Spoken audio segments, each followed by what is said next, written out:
star-bellied Sneetches had bellies with stars, the plain-bellied Sneetches had none upon theirs. Those stars weren't so big, they were really so small. You might think such a thing wouldn't matter at all. But because they had stars, all the star-bellied Sneetches would brag. We're the best kind of Sneetch on the beaches. With their snoots in the air, they would sniff and they'd snort.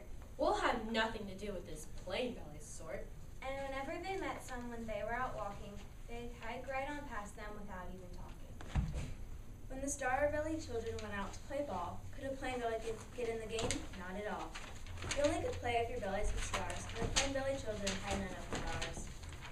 When the star-bellied Sneetches had frankfurter roasts, or picnics or parties or marshmallow toasts, they never invited the plain-bellied Sneetches. They left them out cold in the dark of the beaches. They kept them away, never let them come near, and that's how they treated them year after year. Then, one day it seems, while the plain-bellied Sneetches were moping and doping alone on the beaches, just sitting there, wishing their bellies with stars, a stranger zipped up in the strangest of cars.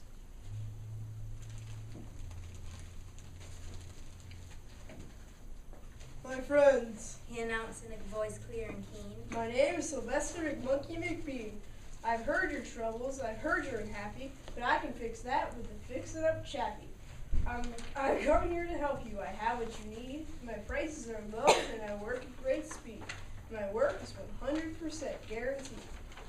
Then quickly Sylvester McMonkey McBean put together a very peculiar machine, and he said, You want stars like a star-bellied Sneetch? Well, you can have them for $3 each.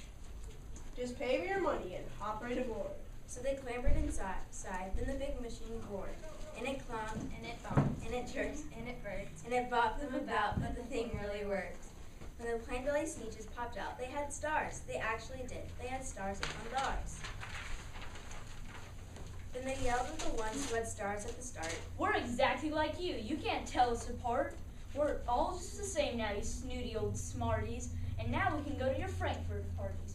Good grief. groaned the ones who had stars the first. We're still the best Sneetches, and they are the worst. But now, how in the world will we know They all frowned. if which kind is what or the other way round?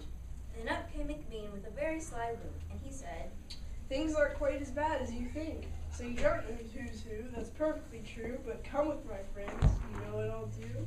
I'll make you again the best Sneetches on the beaches, and it'll only cost you $10 each. Belly stars are no longer in style. Said McBean. What you need is a trip to my star-off machine. This wondrous contraption will take off your stars, so you won't look like a Sneetch who is them upon Mars. And that handy machine, working very precisely, removed all the stars from their tummies quite nicely. then with snoots in the air they paraded about, and they opened their beaks and they let out a shout. We know who's who. Now there isn't a doubt. The best kind of Sneetches are the Sneetches out. Then, of course, those with stars all got frightfully mad. To be wearing a star now was frightfully bad. Then, of course, old Sylvester McMonkey McBean invited them into his star-off machine. Then, of course, from then on, as you probably guessed, things really got into a horrible mess. All the rest of that day, on those wild screaming beaches, the fix-it-up chappie kept fixing up Sneetches. Off again, on again. And again, out again. Through the machine, they went through the machines, they raced round and about again, changing their stars every minute or two. They kept paying money. They kept running through until neither the plain nor the star-bellies knew whether this one was that one or that one was this one, or which one was what one or what one was who. Then, when every last cent of their money was spent, the fix-it-up chappie packed up and he went. And he laughed as he drove in his car up the beach. They will never learn. You can't teach a Sneetch. But McBean was quite wrong. I'm quite happy to say that the Sneetches got really quite smart on that day. The day they decided that Sneetches are Sneetches, and no kind of Sneetch is the best on the beaches. That day, all the Sneetches forgot about stars, and whether they had one or not upon theirs. Sounds like